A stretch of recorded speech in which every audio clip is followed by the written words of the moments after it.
really know what's going on over there other than everybody's dumb. The instant you step out of line, you say something that they don't like and they don't like you personally, they're going to use all those pre-existing laws and they're going to use it on you. A woman exposed her male genitalia to women and underage girls. That's what happened. It's pure propaganda and it's super cringe, by the way. It's super cringe.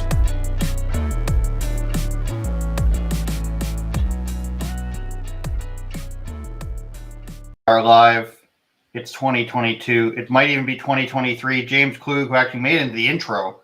I completely forgot about that. New graphics, Eric Butler. James, how are you? Thanks for joining us. Dude, the intro looks awesome, and thanks for having me. I'm excited to be back. No yeah, problem. Dude, it's Happy New Year, guys. We're starting off Year. strong, man. That looks great. Good job, Andrew.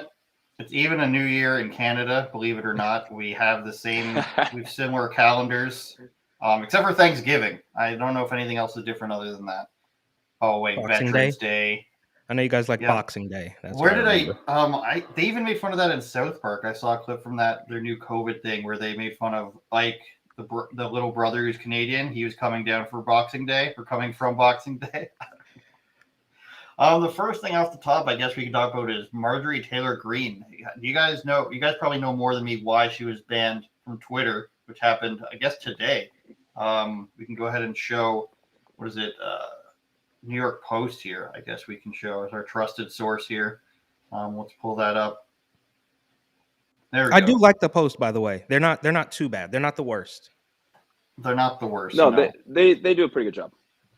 Twitter permanently banned Margarita Taylor Greene for COVID misinformation. Now, I had heard that it was for VAERS data, like vaccine adverse effect data.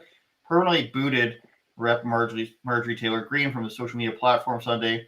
Repeatedly violated its policies by posting misinformation about the coronavirus pandemic. Now, didn't they set a precedent that says you can't ban a sitting person in public office, like this Trump rule that they had? I thought that they made that agreement. No, I don't think so. I think they've. Yeah, I mean, I think that's kind of the new normal, and they're pushing for that to be even more the new normal. I think definitely. I mean, if they're going to be banning the sitting president of the United States, they're for sure going to be, going after Republican members of Congress with pretty little pushback from, many people. I think this is kind of the new normal that we're playing with, which is incredibly, incredibly dangerous. I did hear that she was banned because of the VAERS information that she was posting.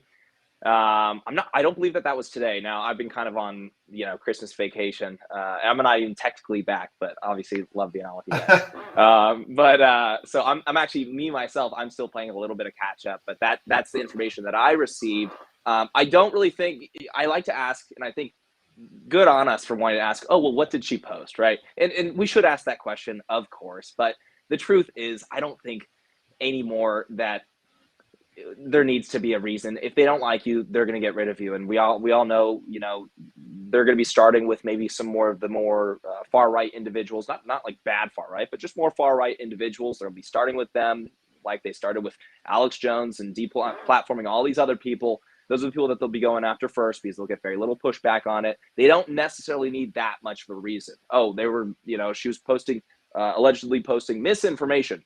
Well, according to who, right? Because is VAERS misinformation? Is pushing that just absolute misinformation? Or, is it according to them and the leftists at Twitter that don't like Greene, right? I mean, I was just fact-checked the other day for a story that was posted months ago.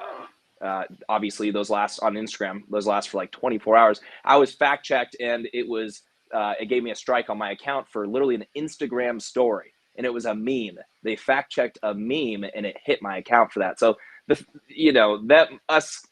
me saying, oh, okay, it was misinformation. I don't really trust their fact checkers. I don't trust these companies, and I think most Americans shouldn't. No, I don't think that the fact checking has gone over too well for them. Candace Owens came out with a video a few months ago about that and how some of the fact checkers are owned by Chinese influencers. Interests, I should say. And of course, there's this other main guy who used to work for Facebook, who then started his own publication with the sole purpose of fact checking. That's a problem I see with a lot of it. And Eric, we went down a whole I want to say a month ago, where we found this website that we've never heard of, had no followers on Twitter. I doubt anyone's ever heard of it. And it's where places like MSN and Yahoo pull articles from. And it was just this girl and this guy. It was fewer than 3 people, I think we saw, writing all these articles for these really big publications to pull articles from. And they were just, as straight left wing as you can get, like the typical CNN bias you would see on there, or MSNBC. And it was just like a feeder propaganda source from people no one's ever heard of, from a website no one's ever heard of. And it seemed to have a sole purpose of just feeding these stories through, which I guess is probably a sweet gig for these people. But other than that, it just serves as, a cog in its own wheel. I want to read what Margarita Green's.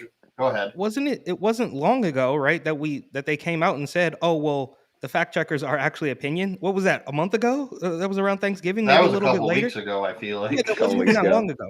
So they've already admitted, in the same sense that they admitted that they fortified the election after people finally start to catch on. And I shouldn't even say finally. A lot of us knew this for a long time. But when it gets the heat gets a little bit too, hot, they finally admit it.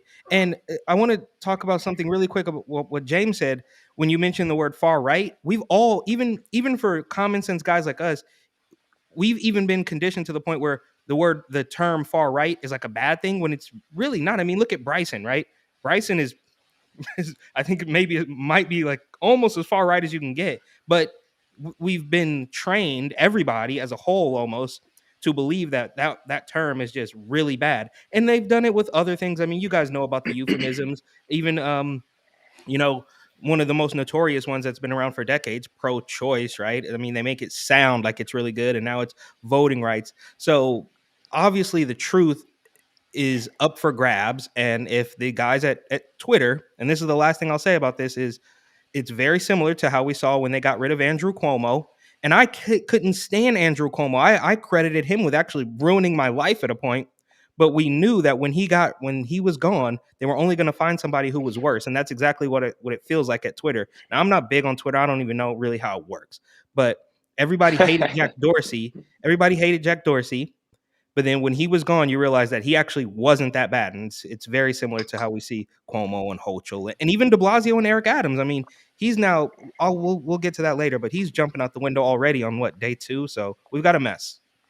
Well, let's see what she said here, because and I want to mention that, like, the reason they're saying they want to say far right is to obviously try to spin racism in it.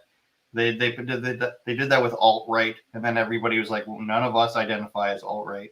And then, so now it's far right. Far right's supposed to be the bad thing. And eventually it'll just be right. Justin Trudeau thinks it's anyone who doesn't take a vaccine is racist and sexist. But she said, Twitter is an enemy to America and can't handle the truth. We don't need them. It's time to defeat our enemies. She then went on to say, they can't successfully complete a communist revolution when people tell the truth. She said, adding that communist Democrats can't stop the truth. I stand with the truth and the people. We will overcome. So that's Marjorie Taylor Greene. And one of the sort of like how she says we will overcome. That's almost like a little bit of jab at the left, right? Like maybe a little bit. Maybe I'm reading too far into it. Exactly. Well, the thing, Twitter is weird because isn't there a large percentage owned by like what's the word I'm looking for? Not necessarily. Is it Saudis? I think I was going to say Islamic dictator, but I think Saudis own a big portion of it. And so I'm not necessarily sure it's a communist revolution that Twitter wants. I think it's a leftist sort of thing brought on from other sources of power, but certainly they have some sort of influence in America. This is where all their tech gurus are. And I was saying before we went on, James, that I feel like Twitter and Instagram and even YouTube are going to become these places where it's just they only want video games, they only want makeup tutorials, they only want their news. Then everything else is going to have to be pushed on to a different platform. 100%. Yeah. Yeah. Well, I mean, no, that's absolutely correct, except for they will normalize it to where it's going to be an echo chamber for the left. And if you're, challenging it in any way, they're going to make sure to literally destroy your life. Now, this isn't just a problem of big tech. This is actually a problem everywhere in our country. In fact, Hollywood's a good example of where this is already the case. For sure. I mean, you come out saying anything remotely right-leaning, you better be a top dog in Hollywood that can't be canceled because of how big you are. Because if you're if you're, you know, at the bottom of the food chain, you're never getting a job ever again. Now, tech, this is becoming this new normal, and they're always testing how much they can get away with. But they already banned the president of the United States. What is Marjorie Taylor Greene to them as well? And you know, people on the right, if there's anyone that's kind of looking at this, just saying, "Oh well, she violated their policy," blah blah blah. The direction that they're going, and it's very clear, the direction that they're going is, you know, like I already said, getting rid of people that are maybe a little bit louder, right? And then you're next, right? So it's going to be very important. People that are listening to this show, they need to understand that, you know, maybe 10, 15 years down the road, you're not going to be able to listen to this show unless you're subscribed to, you know, Rebel or anything like that, and physically getting it from their website or wherever it is. Because, you know, although it's green today, it's going to be outlets on, you know, YouTube or even my platform, James Klug, youtube.com/James Klug. That might just be gone. I might have to work through a website because they're just getting rid of everyone that opposes what they say. Eric brought up how they're kind of conditioning this far right to mean racist, and that was really interesting that he brought that up, because, you know, a lot of this is social engineering. You hear the word far right always associated with something just crazy negative, and they really do strategically use this wording to describe people that usually are racist or something like that. So then when you hear far right, you think of racism, and then, you know, you'll see in the same article, maybe they're talking about someone that, in our view, or maybe they're objectively far left, such as, like, let's say AOC or something, they won't describe her as far left, you know, Congresswoman, the AOC. They won't do that. They'll only do it for right-leaning individuals because they're trying to paint this picture. But that's just classic social engineering. Now, all that stuff is going to come down to what this future holds for, like, future content and stuff like that. So it's always super important to support, obviously, Andrew, your guys' show directly and everything like that, not just watching it through YouTube or wherever you guys have it, but directly supporting you, because they're gunning after you next. I'd like to hire you for my head of marketing, James, please, if you don't mind, after that. Very good-looking man. It's true, though. I mean, they are gunning after us. They will take out these individuals that are maybe louder and more, you know, they're public individuals such as Green. But, you know, if they're willing to silence a president, a congresswoman, all this stuff, they're willing to silence us with absolutely no problem.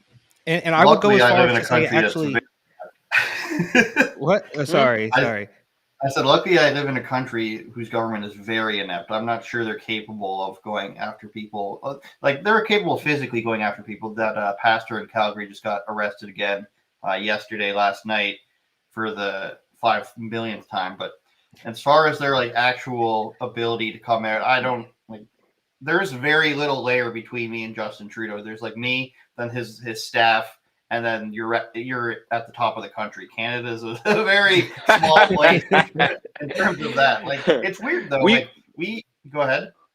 Oh, I was going to ask: is, in your opinion, Andrew, is Canada a little bit further behind or ahead of the United States when it comes to supporting this censorship? Would you say? I mean, we have a First Amendment, a proper First Amendment. I don't know if Canada kind of looks at that the same way. I don't believe that they do. People think we have some sort of free speech that we actually don't have. So, like, from the outset, the idea that they have of it is usually false. But I would put that into the category of nobody cares. Nobody's actually going to come out and do anything. There are very few things that people care about in Canada. Looking polite, seeming polite, hockey.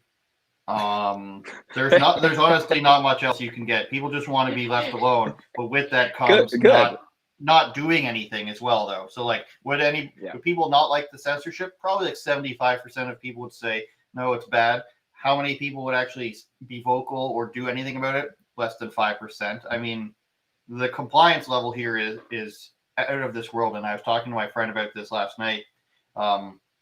He works as a paramedic, and he says he argues with people every single day about the vaccine mandate, even though he's vaccinated. And all of his coworkers are arguing with him, he says, about vaccine mandates. And that's basically how it is up here. You're going to get around 90% of people saying, you know, they probably should lose their jobs. We should lock down again. Quebec just went into another curfew, 10 p.m. to 5 a.m. My dad lives in French land there, France too, we'll call it, and just nonsensical. We're back around to the same place we were a year ago. Omicron is coming at your door. It's knocking down your door, and for some reason in Quebec they need a curfew in the middle of the night. It doesn't make any sense. They're just going. I think a lot of the back people around don't. a circle. No, I think a lot of the people just don't value freedom. I think this is kind of a trend that we see in free countries all across the world. We maybe we grew up looking at Russia or China and be like, oh wow, I mean, those people, they're not living in a free country. Look how oppressed these individuals are. Like, this is terrifying. We would never become like this. And a lot of these people living in kind of totalitarian countries, I would say most of them in China specifically, let's say, they're trained. There's social engineering. They're trained to love their government, their country, stuff like that.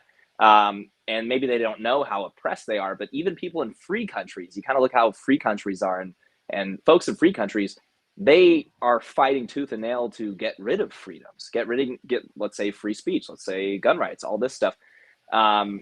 It's really interesting. People's kind of natural, I think a lot of people's natural lust for having a government be their daddy. This control that they want because they're uncomfortable with taking responsibility for their own lives. I mean, if there was a curfew that was happening in California, there'd be massive protests happening. But I think ultimately in California, people would accept a curfew for sure, because a lot of people just don't want to fight back. Some countries people are fighting back, but a lot of areas in the United States, that would absolutely work out with pretty little pushback.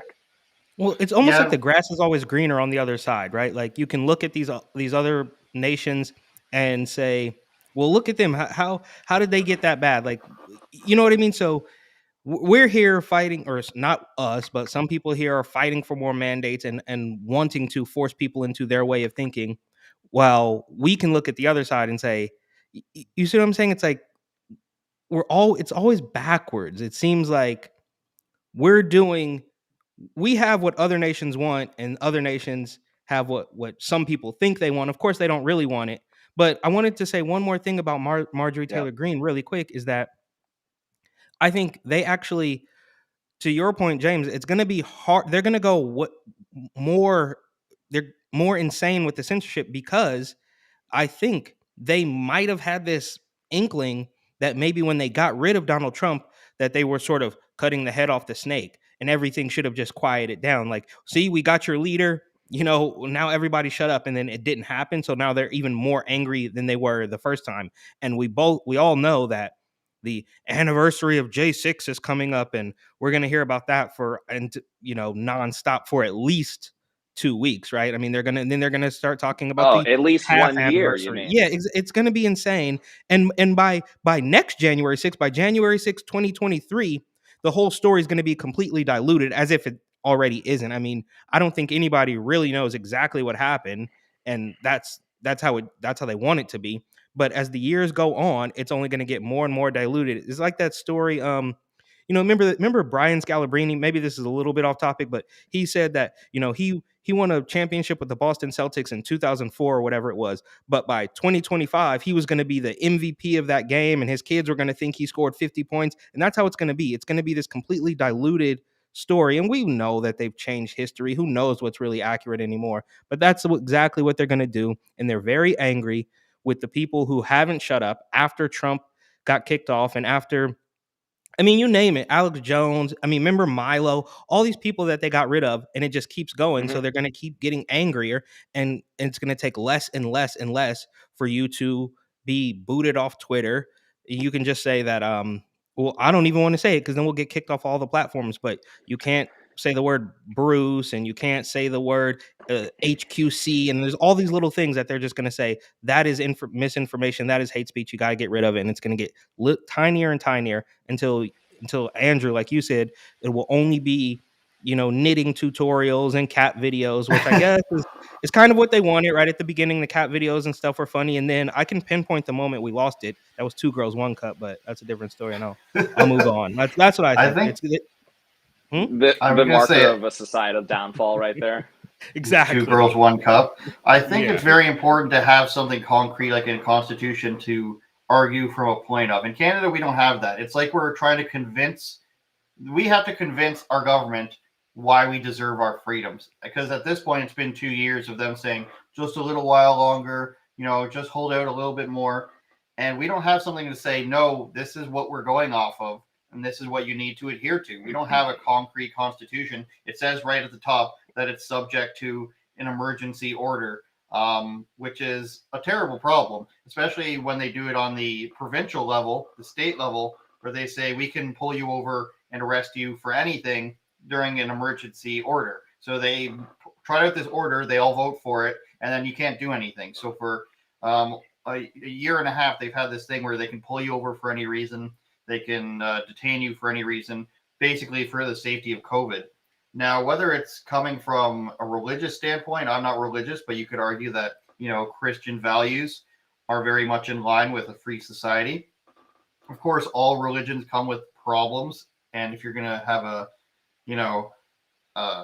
a state run by religious rule, you're going to run into wars and stuff like have happened over time. But if you have something like the Constitution, which I would prefer, then you can say, hey, no, I have the right to bear arms. I can say whatever I want, as long as it's not a crime under other things. You've got all these, pleading the Fifth Amendment, all this stuff that I simply do not have in this country. And it's like, I'm tired of asking people who, I know somebody personally who's friends with a person who works for the premier of the province. So like there's 1 degree of separation, like I was saying, from myself and the leader, our leaders in government. It's that small of a circle, but they get to tell me what to do with my life. They can tell me where I can go. They can tell me the limitations they can put on my business, the citizens' business, and they can handle $100 billion every year.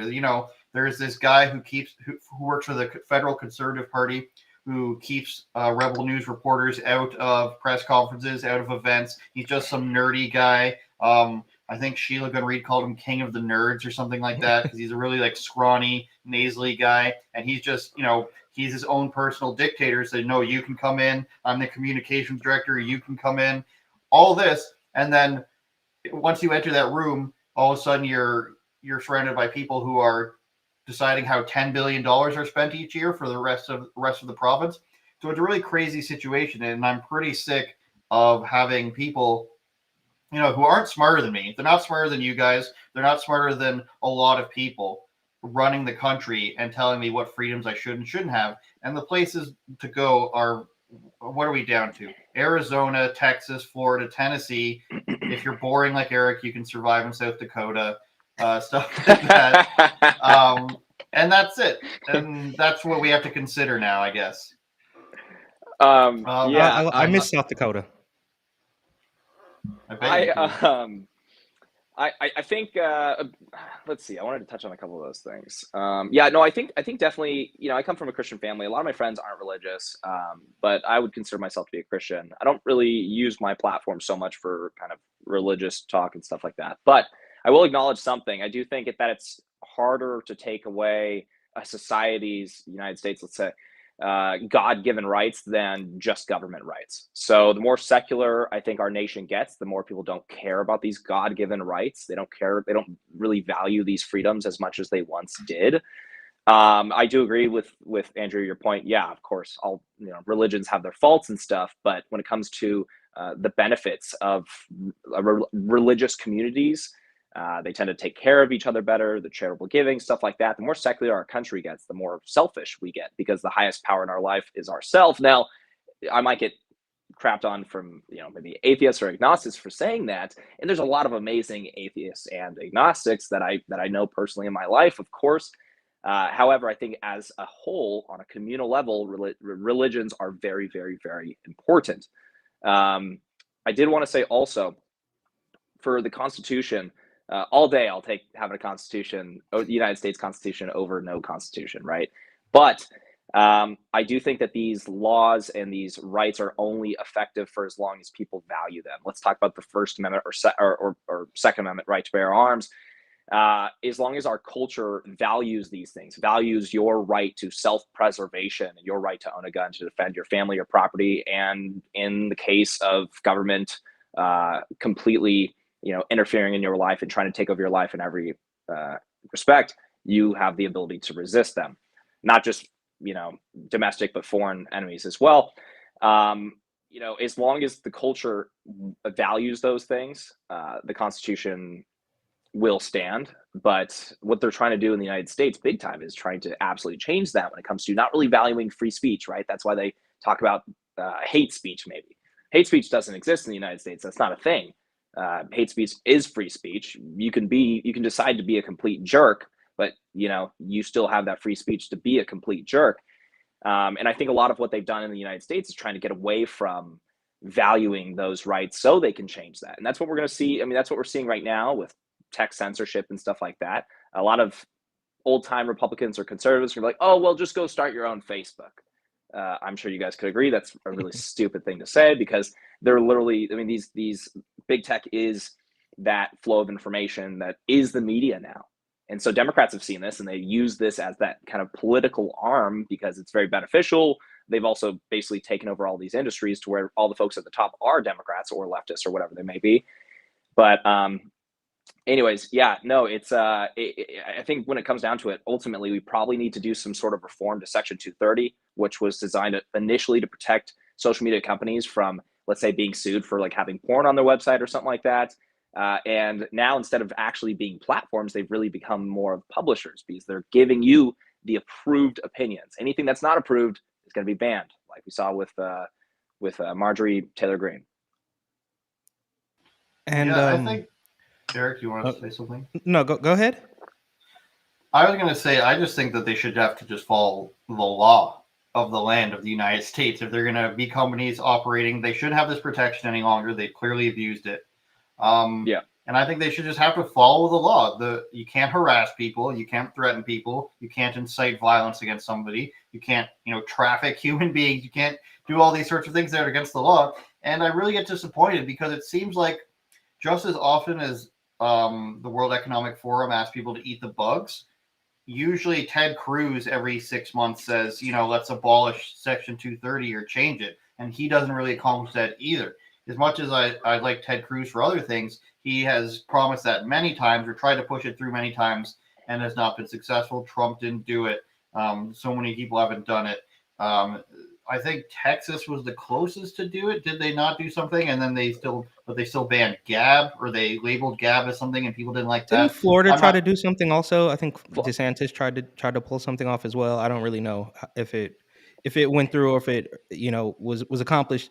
But really briefly about that, I mean, they say, oh yeah, go make your own, but we all know that not only is it just a crazy undertaking, but outside of that, as soon as, you can go make your own, they're not going to let it on the App Store. We saw what happened with Parler, right? They're going to say, oh well, the App Store will not support this. So they're still gonna attack you from numerous different angles when you do try to start your own.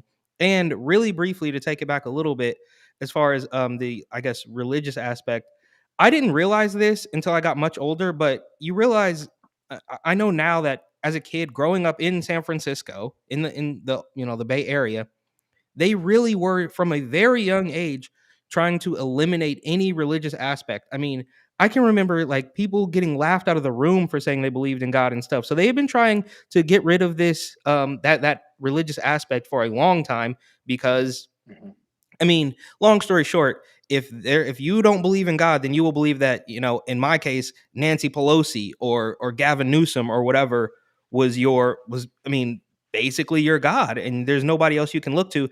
And it's only, and I will credit Trump with, kind of kicking down the sandcastles and exposing a lot of the fraud. Now, I kind of got, I guess, a little red pill from the individual mandate, but I'm getting off topic here. The point is, it seems like for decades now, they've been trying to eliminate religion, and I guess it's kind of paying off. Now the new religion is, of course, Rona and Fauci and shots and pills and all that stuff. The government industry. Yeah, exactly. So that's it. It was I was going to say really quick. When we were younger, I feel like, sorry, Andrew, when we were younger, I think we look at a lot of like government officials as being like really intelligent. Like, wow, like look at this person, this even this president. I mean, whatever it is, this person works for the government. They must know what they're doing. And then you get older, and you're like, wait a second, these people are idiots. Like, and that's something that you realize when you get older too.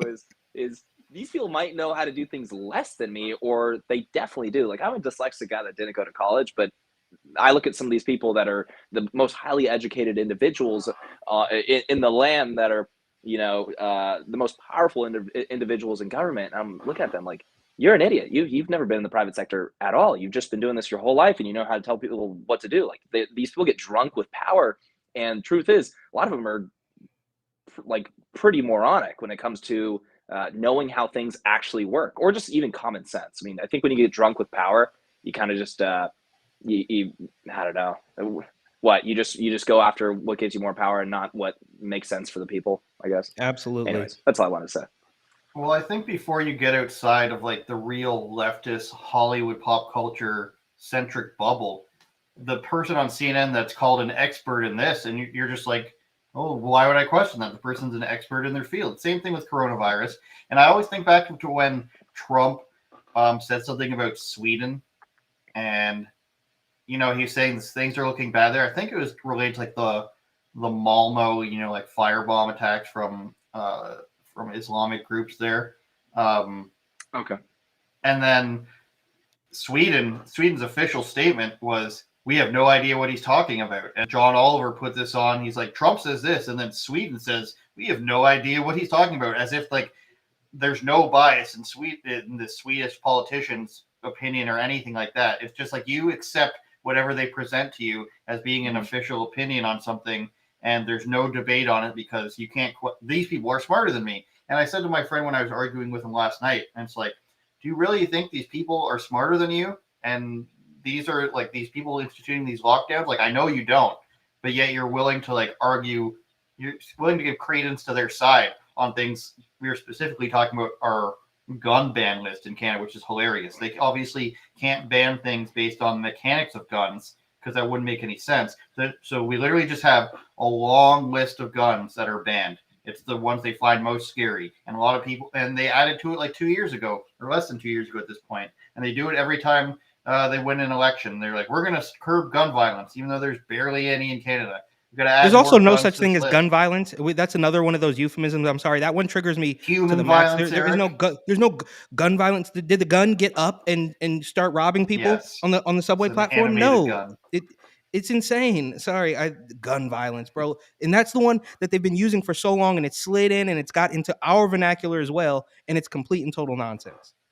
Yeah, I think the worst part is people are so willing to be controlled that, like, the truth is, ultimately, let's say, what we look at China doing. They obviously oppress their people. It's a totalitarian regime. These countries that do allow, and sorry to break it to you, Andrew, but these countries that do allow this stuff, these people that are willing to be completely dominated, not all of them, of course, there's great people, but if the majority is willing to just be dominated by their governing body, they will end up just like China. They will end up that direction, because if the argument that keeps winning is, oh, well, it's the good of the collective, you want to keep everyone safe, right? Like don't worry, the government's going to control more of your life. We want you to be safe. If that argument keeps winning, and the argument that which truly is the argument against freedom, if that argument keeps winning, that's the only direction that you can possibly go. So that's really what people, I don't know, especially with COVID, when it comes to these COVID mandates and stuff like that, like, this was the death of critical thinking and people's ability to see into the future. They fully adopted being short-sighted, and it didn't matter what rights they were giving away as long as they felt more comfortable. And they went and got in line to get a test. It's happening all over the place. So you get your bajillion tests. Oh my God, the numbers. So we're live on Gettr, so we should give a shout out to the people. Give a shout out to the people there. A real algorithm there. Algorithm even. And Joe Rogan just jumped on board. Tim Pool's on board there. Lots of people there. Twitter continues to ban users from his platform. Podcast superstar Joe Rogan announced that he's getting to set up a Gettr account just in case shit over at Twitter gets even dumber. I'm here now as well. Rejoice. So that, of course, is in reference to the guy he had on, the inventor of the mRNA vaccine, who was just on his show after he was banned on Twitter, and he probably saw, I'm pretty sure Joe Rogan doesn't agree with Marjorie Taylor Greene, but he can see censorship, and far right figure Joe Rogan defends such and such now. And it's like, how far, like, the person who invents the vaccine can't be talked about, the person who invents the PCR test can't be talked about. It's going to be like, soon enough, Mark Zuckerberg's going to be banned, like if he gives up controlling share of Facebook or Meta, it's going to be like Mark, the former owner of Meta, and his far right tangent that he went on Joe Rogan or something. Imagine the day when the Zuck goes on Rogan. I'm sure it'll happen eventually, guys. I don't know. And isn't there if we that should be clip waiting now for that. of Rogan floating around, kind of like, I don't want to say endorsing, but basically saying that Michelle Obama is going to be she's great, and Obama was the best president and all that stuff. Is that recent? I think he I said don't that know. a I few saw Rogan's a the times clip. liberal. where he thinks that. But was that a recent clip, or was that that was an old clip, right? And it's just like He said I'm it not more than familiar, but once. Joe Rogan's a liberal. He's Okay. he's a liberal, but I think in a traditional sense. I don't think a traditional kind of liberal, like free speech, is a liberal idea, right? It was. No, I mean, it still is by like the proper definition. I think what we're dealing with now is a lot more leftism and what liberalism really turns into. Like, it's so funny because, Eric, you're talking about how they kind of brand far right a certain way to make it sound just the scariest thing ever. And obviously they do that on purpose. But the truth is, I mean, a lot of these folks on the left, a lot of our friends on the left, they're going further and further and further and further left. I haven't really changed. I haven't gotten more far right or anything like that policy wise. I think my disdain for some of these people has certainly increased, no doubt about it. I'm sure a lot of people at home feel the same way, and I'll be honest about that. But when it comes to my policies, I'm pretty. I haven't really shifted very much. These folks on the left, they're going so far left, and it's almost like being on a football field, and you're center right wherever you are, and that the person on the left is going further and further left all the way into the end zone, and they're looking back and they're saying, why are you so far away from me? What's going on here? It's like, you're walking away. I'm not. You're going further left. I'm not going anywhere. I'm literally just chilling here. You guys are losing your minds. And I can testify to that simply because I don't want to say I was like, I grew up on the left, but I grew up in San Francisco, and it was just the default position. So For sure. I could see it happen. Like, I mean, when I was in college, which wasn't that long in the grand scheme, I'm not that old just yet. But when I was in college, it wasn't, where, to the point in San Francisco, by the way, like basically where this stuff comes from, San Francisco, Berkeley, all these little cities, I guess Portland and Seattle contribute to a lot of this as well. But when I was in college, there wasn't a bunch of people who were demanding that you call them a woman. There was some gay guys and drag queens and stuff, but at the end of the day, it was still all based in reality. And somehow in the last decade, it's just been all completely lost. And they're the ones going further and further left. I mean, I think I will admit that I've moved further right, but that's just a product of me getting old and having to spend my own money and pay taxes. That's just the sort of thing that happens. But For sure. you could watch Naturally. it. Yeah, exactly. But you can watch it from somebody in the Bay Area, and you're from California. Southern California might be a little bit less left wing if possible, but you can see the derangement happening. I mean, you've even got now the San Francisco district attorney fighting with the mayor because she wants to stop the crime, and he's like, no, let's not do that. It just doesn't make any sense, and they keep going further and further left in this sort of AOC realm where the only solution is to keep going left until it just falls off the cliff, which is basically what's happened. Yeah, I think that's the only direction that it really goes. And dude, this is so funny. I'm remembering a conversation that I had a long time ago. I think it was maybe like 9th grade in high school. My friend was liberal, and he was kind of figuring out that I wasn't. I wasn't, I was just trying to figure stuff out, but I definitely knew I wasn't liberal. And I told him, I was like, the only direction that your beliefs are going right now is towards socialism. And I think high school's definitely gotten a lot more political nowadays, for sure. No doubt about it. I graduated in like 2012.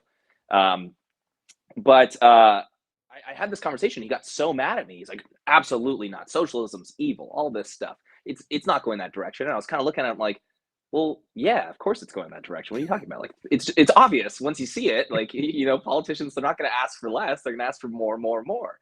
more and more power. So it was pretty obvious to me at the time, and I was just a kid. And looking at it now, I know that guy is definitely full socialist, which is like hilarious.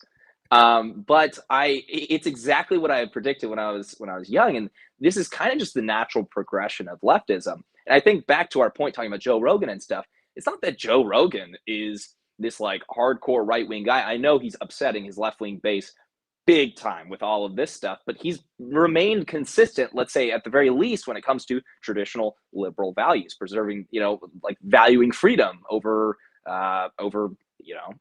giving your rights away for the comfort of the collective. Like that's just, it's just communist rhetoric right there. It's absolute garbage. I'm sure in North Korea, there's very little graffiti. How awesome is that? There's probably also very little crime. Beautiful. Such a great thing. Now, but back to Joe Rogan, I know that he, from what I can at least see on his show and stuff, it's not that he's more Republican or conservative or whatever it may be, but he's definitely realizing, whoa, this is kind of getting out of control. And, CNN is doing hit pieces on me because I'm saying factually accurate things. And the only people that are willing to agree with me, or at least sit with me, are people that are somewhat conservative leaning.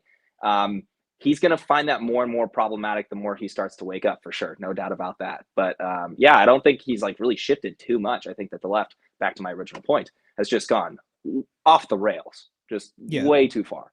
They moved the window so far left. And I've noticed, and you guys have probably noticed this too, but even the words, I'll call him Carl Malone for the sake of censorship, but even this guy's name is triggering that specific notification on Instagram where it says, well, these vaccines go through rigorous testing or whatever the notice says, but it's not even like they're a on meme. Damage control already. Yeah, they're on damage control just by the man's name showing up in a post. It's not like, I don't trust this, I'm not gonna get it, here's the proof why it's all wrong. It's just the man's name. People are saying, okay, this episode got censored off YouTube, and just the printing of that man's name is triggering these notifications. So it's gotten way out of hand, and hopefully it's got to hit the wall and bounce back. I don't know. I don't know how we get out of it. I mean, we can just keep talking about it until they censor us all. See you guys in the gulag, I guess.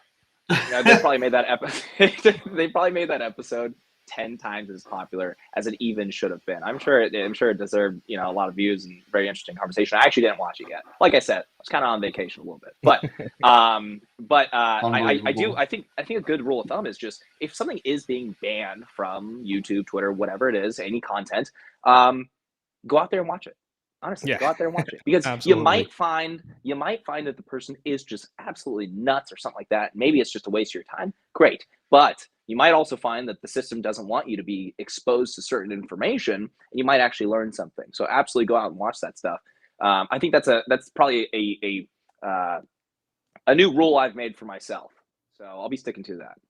And that's how just really quick, that's how I got into that's how I was introduced to Ben Shapiro, right? He's kind of like the entry level. That's when you start to realize that none of this stuff makes sense. And I can remember a protest in Berkeley, California, and they're like, we got to get rid of this guy. And I was like, why? What's wrong with it? And somebody showed me a Ben Shapiro podcast, and I was like, oh, this isn't so bad. All right. And then that's why they're so adamant about stopping it, is because as soon as you get to hear it, you're like, oh, that actually kind of makes sense. Oh, that's not so bad. This is not so bad. And then it's a slippery slope to the point where you're far right.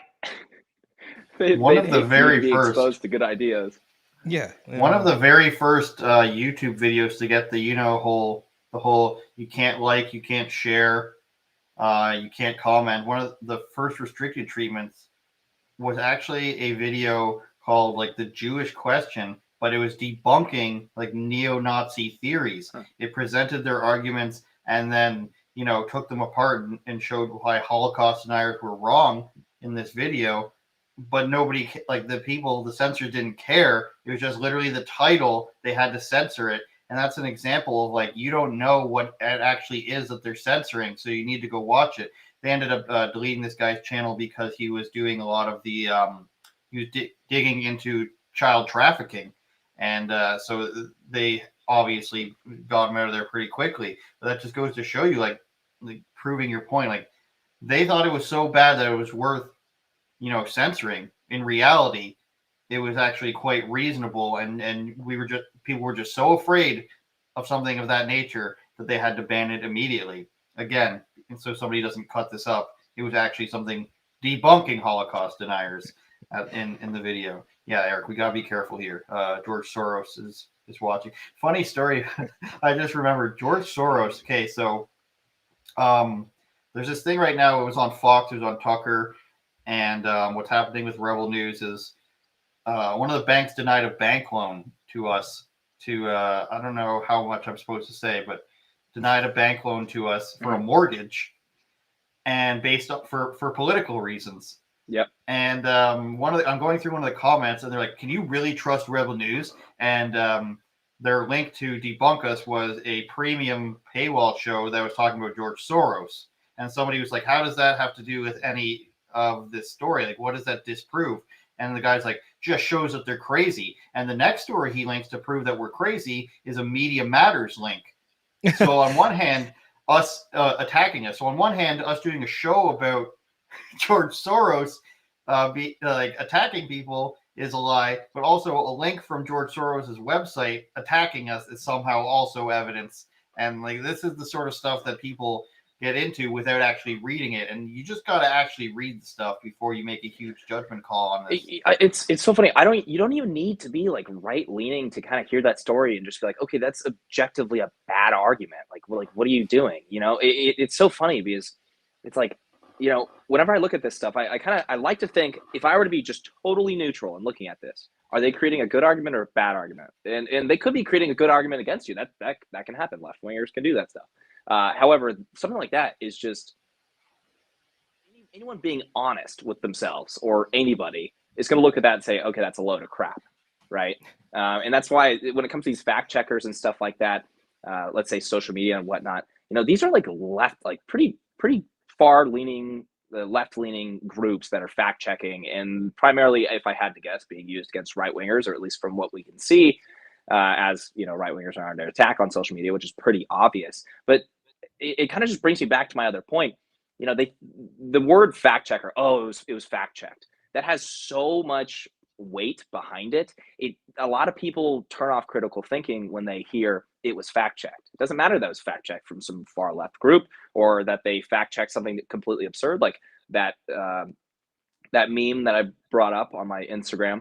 That was an Instagram story, and I got a strike on it recently, but it was posted a few months ago, and it was it was a Daily Wire meme, and they fact checked it and struck me for it. You know, these people, they're definitely not dedicated to the truth. They're dedicated to suppressing their political opponents, for sure. And as soon as you kind of realize that, then you can kind of say, okay, you can ask like the right questions. A lot of people aren't maybe politically savvy, or maybe they're not involved enough to be asking these questions. They just hear that you get fact checked, and it's like, oh, well, you got fact checked, or you got an article written about you that says you're bad. A lot of people just believe them, because I think a lot of people just aren't they don't have their kind of eyes open yet. And as soon as you do open your eyes and see that stuff, you're like, okay, yeah, there's a lot of theater here. Yeah, and they just throw it into the ether. So it doesn't, right? I mean, they can just say, like for instance, I can go back home to San Francisco, and I've literally had friends of mine. Now, this was a couple years ago, like early in the Trump administration, and they'll be like, "Oh, well, didn't that guy do something racist?" And I'll be like, what are you talking about? What happened? Like, well, I don't know. I just heard something in the news, and it's like they just throw it out there, so it's in the ether now, and it feels like that. And they don't really know what's going on, but it's kind of like a brainwashing thing, like the jingles that you hear on commercials. So you don't even know what you're repeating, but you know you heard it somewhere, and it might be true, it might not be true, but it's already smeared somebody somewhere, and that's an awful part of this. 100%. As long as they keep repeating a lie, it becomes a truth, right? So Exactly. They keep repeating the same lie over and over again. Doesn't matter what it is, but then eventually because a lot of people don't know that CNN or MSNBC or these left-wing outlets, New York Times, let's say, for example, right? A lot of people don't know that these are left-wing groups that are giving you the news, and they keep repeating the same leftist talking point to where your average individual, let's say at home, just kind of hears it and says, okay, that's I'll accept that as truth, because everyone's saying it. Little do they know, everyone that's saying it is left-wing. I was in DC doing a video with David Leatherwood. He Brokeback Patriot on Instagram. And we were doing a video, and she was saying, "Oh, well, what news do you guys watch? Like, are you guys reading Breitbart or what is it?" And to answer that question, I read everything. But she said, "I read unbiased news, like the New York Times." And I was I was snickering because that's like really funny actually, but it's also horrifying because of how dishonest the left tends to be when it comes to report. Like when it comes to the news, they put on camouflage like they're objective news and they're dedicated to the facts. But the truth is, they are left-wing news. Now that's totally fine if you're going to be open about that, right?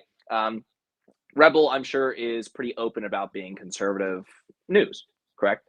For the most part, I would imagine most shows and stuff, let's say Daily Wire or something, or Newsmax, that's conservative, more conservative news for sure. Left-wing news tends to pretend that they're super objective, and so it fools that individual at home, like I said, that maybe doesn't have their eyes completely open watching what's going on. And I'm not really mad at people for that either. I mean, most people don't sit around thinking about politics all day long. I do. I know you guys do too, but most people don't do that. So they kind of just accept that what they're being sold on face value, right?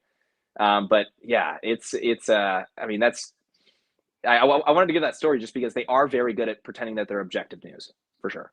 Absolutely. I was arguing with my friend's girlfriend. I argue with a lot of people, it turns out. I'm just realizing she's watching this YouTuber channel where he basically goes, like this one was he's at a fish concert parking lot.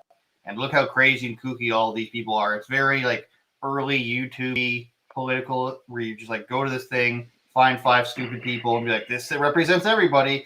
And she's like, he says he's unbiased and he goes on other shows and says that he believes in real journalism and, you know, actually paying attention. And it's like, but that's not what he's doing. The fish concert's not the only thing this guy goes to. He's gone to Trump rallies. He's gone to all sorts of stuff. He gets his 10 people. Do we name names or do we not know the names? We can name names. I can find it. It's like News 5 or whatever it's called. I don't know. I'll be able to find it in a second and then I'll bring it up. I'm just curious.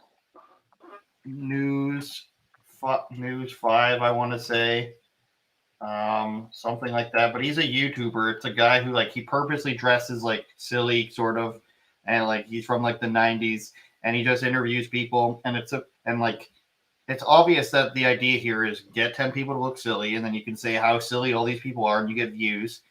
And it's just not as unbiased as anybody wants to pretend that it is. Like this guy. He's not actually unbiased. He chooses these events for a reason. And what gets clicked is what people figured out in like 2015 is showing people being ridiculous. Now, people have evolved from that. I would say most people, except for one YouTuber who I care not to name, who's in the political sphere. Let's just say he wears his sunglasses all the time. That's as far as I'm going to narrow it down. Everybody evolved. Like that's not like a credible thing to do. Okay, and this guy still does it for fun, whatever he goes to the fish concert. I'll keep bringing up that's the last one I saw. But it's not unbiased. It's like it's just a way to make money, and that's why they don't exist in the news space. Like there's no such thing as this unbiased source. And one of my smartest friends thinks the same way with some of these legacy newspapers up here. And it's like he thinks he's a centrist. He thinks that he's a rational person who thinks about both sides. And I'm just like, there's no actual middle that you agree with. You just want to be able to, like, it all comes down to wanting to be able to get along with people. And you want to get along with people. You don't want to argue with them too much. You don't want to disagree to one side and piss people off. And I get that. But don't tell me that that's like your actual viewpoint is, I'm a rational centrist and I would govern the country and everybody would agree with me on both sides. Go ahead. And I know I keep interrupting you, but I get excited about some of these things you're talking about. Honestly, that's such an interesting point that you just brought up. And from my personal experience, I just want to say, I have noticed that people do that when they want their opinion to be elevated as kind of a point of authority, right? Oh, well, I'm unbiased, so my opinion is very strong here because I'm unbiased. I'm centrist. I see both sides. I'm so open-minded, and maybe you're a little bit less because you have a strong opinion of something. Honestly, it's just a trick. From what I've seen, and I've had, you guys know, I talked to, by the way, and Andrew's talking crap on street content. That's like all I do. But I'm not talking crap on street content. I'm talking crap on one particular person who never evolved from all of us doing. I did the streeters too. I don't know how far back in my history you've gone, I James. love your content too. I think we should see it. more streeters from I both of don't- you guys, by the way. It's somebody who To be never something. evolved and I always thought was a little bit smug. I disagree with him on some stuff, but he just never evolved. And it's not, and I don't mean not evolved by didn't stop doing streeters. What I mean is didn't evolve past the type of streeters that he does, which is just like, well, what do you mean? You guys are so silly. Oh, I'm going to catch you with this question. Like everybody realized that there was something better. How about you just beyond. like let's just stop the subs For sure. and just say the name, bro. I think one day. All right. I think yeah, 100%. I think when it comes to doing that stuff as well, you can choose to be fair about it or unfair about it or something like that, right? Like for me, I have like unfair videos where it's like I have a fake petition doing something. We talked about this stuff. I have a fake petition, get people to sign it. It's just conservative content for laughs or to show like, holy crap, James actually got people to sign that. But it doesn't really mean that much, right? And then there's other content where it can be heavy on information and stuff like that. And, I think as long as you're being truthful of what your stance is, that's great. People know that you are a conservative, you're on the right, stuff like that. So they know what they're getting. And then they can decide if they watch the video, they can decide whether they think it's fair or not. I think some people, for sure, in 2015, 16, when that kind of started, some people were just being totally unfair. Which is at that point it just becomes like entertainment or whatever it may be. But I forgot what I was going to say. Andrew, what were you talking about what were you talking about when I was saying I wanted to touch on it? I was talking about people not being actually unbiased, but I found the guy. I think this is the old channel he used to be on, but now he's got his own channel. I know obviously this guy. He went to Proud Boys rallies, and like it's look how dumb everybody is. You don't have to like them. Motorcycle rally, Bigfoot hunting, like the idea, like he doesn't go to a Bigfoot thing to be like actually explore their ideas, which is fine. I don't believe in Bigfoot, but the point is, and the point I was making to somebody, like his bit is to go there and show you how stupid they are, and therefore you watch it and get 3.7 million views. Yeah, he does really well. It's safe for YouTube, and I'm gonna make money on it because it's not espousing any opposing views. Now he's got some new channel now. It's like Action News 5 or something. I don't know. Okay, I think that's funny that you brought that up. So he's definitely left leaning. I've actually seen him in person. Of course, exactly. Yeah, he's definitely left leaning. And like you said, he definitely pretends to be a little bit more maybe objective. But I think most people probably know he's left. Maybe they don't. Geez, I don't know. But from what I could tell, it's he's for sure a left leaning guy. I've talked to him in person. He's a pretty nice guy.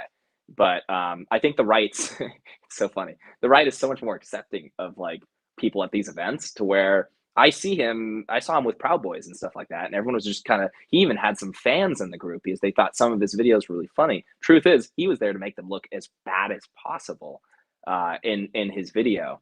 But that's definitely a big difference between right and left there, right? I mean, like, I can't go to an event in Los Angeles without being called out anymore and probably potentially like chased down the block or something. I mean, people are pretty ruthless. They've also gotten more aggressive. So like that whole 2017 street interview at like events, let's say, I don't know,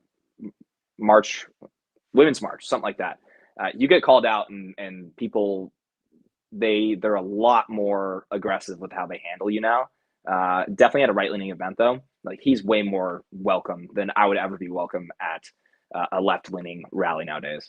It's all backwards. Actually. It's all backwards, right? Like it's all. I mean, you remember that super viral video from a couple years back, probably around the time you guys were talking about with Millennial Millie, and there was that Trump, the anti-Trump guy who thought everybody was a racist, and then she like it was really funny. I think that like couple seconds went viral where you can see in his eyes that he's like, oh, like yeah. So it's crazy. Who's Millennial Millie again? Which one is that? Millie Weaver used to be on InfoWars.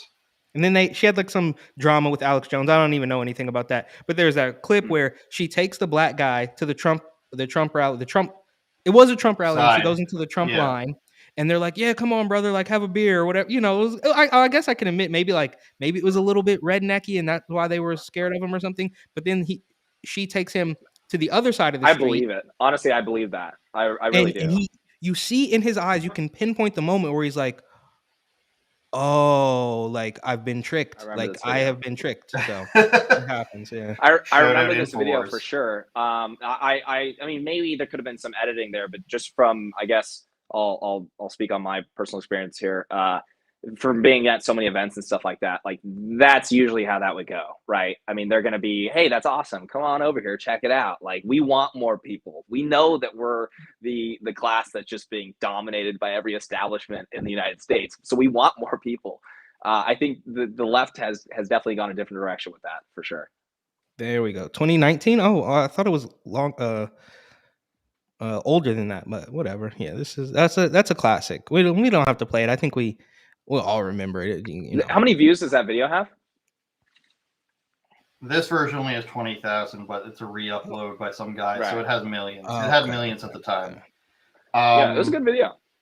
Shout out InfoWars. Alex Jones answered my phone call. Did I tell you, Eric, that Alex Jones pocket dialed me a few weeks ago before the no? break? That's amazing though. You were. I think I'm blacklisted. I think I'm blacklisted by InfoWars for some reason. I have Alex Jones's phone number. I called him, left him a message. He butt dialed me back. All I could hear in the back, I just hear him talking. You were so excited by your this and that. By the you were so excited by the Merry Christmas message from Will Witt. I didn't get to hear about. Oh, that's true. Shout out Will Witt. We got a little time left to let James choose what he wants to talk about. I want to play your latest video from Newsmax, but do you want to talk about after this Jack Murphy guy? You want to talk about the Marine from January 6th, or do you want to talk about Aunt Jemima? I think we could have some fun with Aunt Jemima. Okay, let's play your video first. Latest one, James Klug on Newsmax. I've said it before. I'm not going to shut down the economy.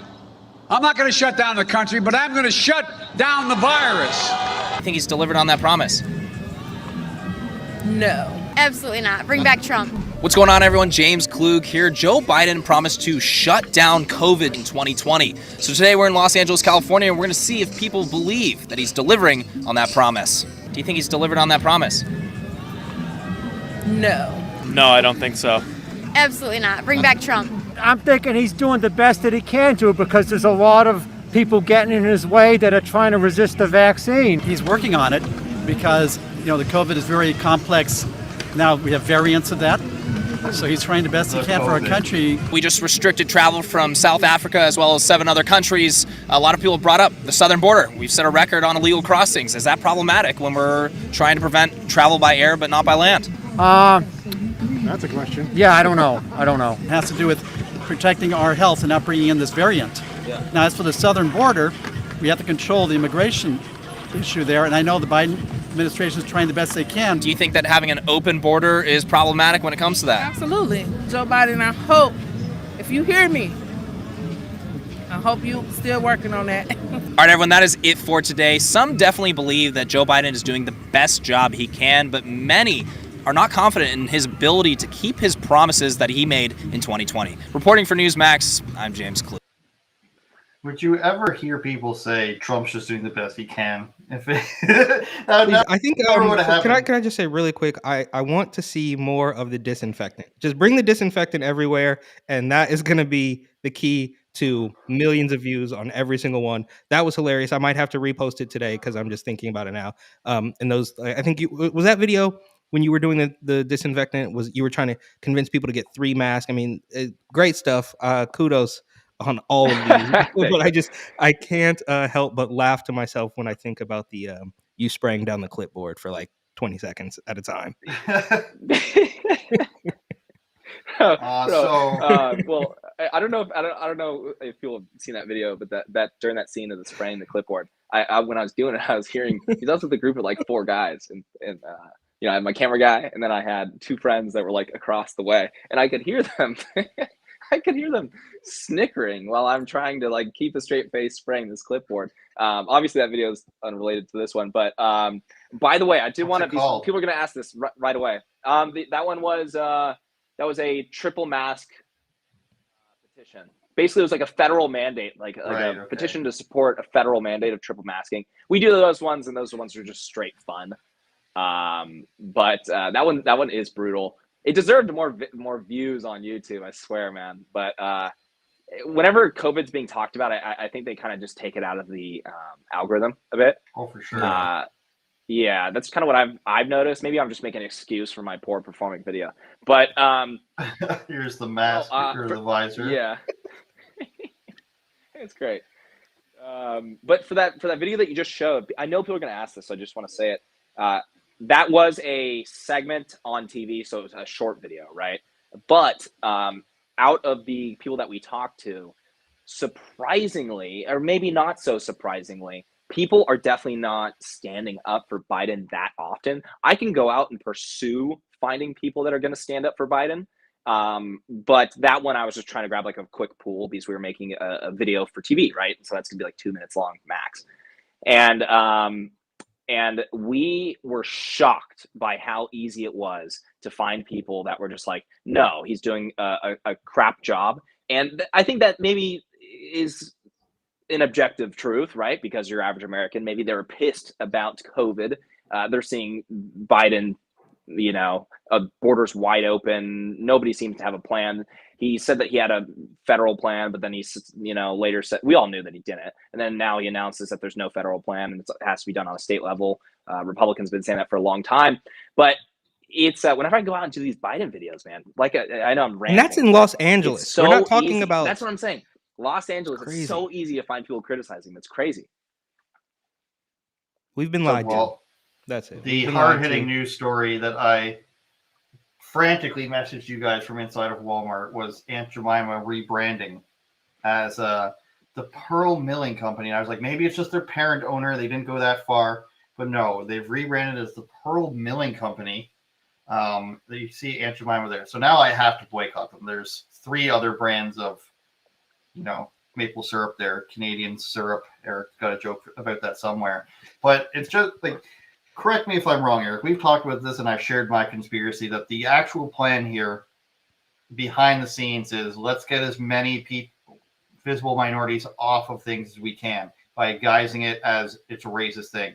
No more Goya beans, no more Uncle Ben, no Aunt Jemima.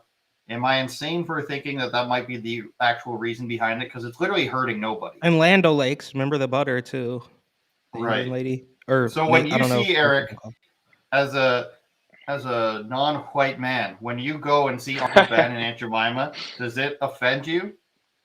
Dude, okay. Well, obviously, I had never thought about this until they started canceling these people. It never offended me a day in my life. I'm sure when I was growing up, my parents probably had Aunt Jemima and Uncle Ben's. I don't know for sure. I mean, I never paid attention to it. It wasn't until it became until it got canceled that I just out of petty spitefulness decided that I like these things now. Same with the Goya. I didn't really seek out Goya beans until people started freaking out about it. And then I see it in the Brooklyn bodegas and I'm like, I'm going to buy 10 cans of Goya just to spite these people. So this is another event, I guess, maybe kind of like the Streisand effect where they're like, because of course they're going to claim that they're saving you. Like, we're going to save these poor downtrodden people, but you're really just, infantilizing, I guess, these cultural minorities. I mean, these are mascots, and they do it. We see the same in sports, whatever.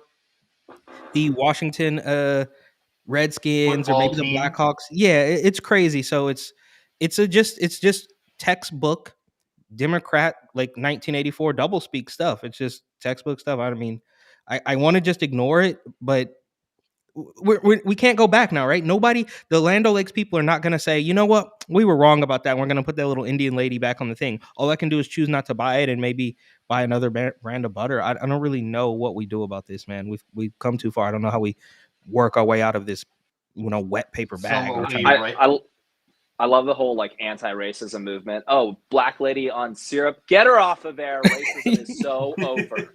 Exactly. Over. Get her off there, though. It's like, what on earth is this? I think because we talk about like